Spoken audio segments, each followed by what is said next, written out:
Hey guys, I've got one of these Zero Breeze Mark II portable air conditioners in my van and it works fantastic.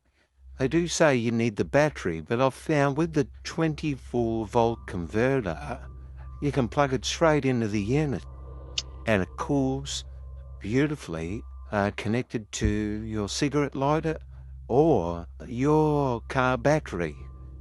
There's no need to buy the battery, which is lithium, of course, a safety hazard.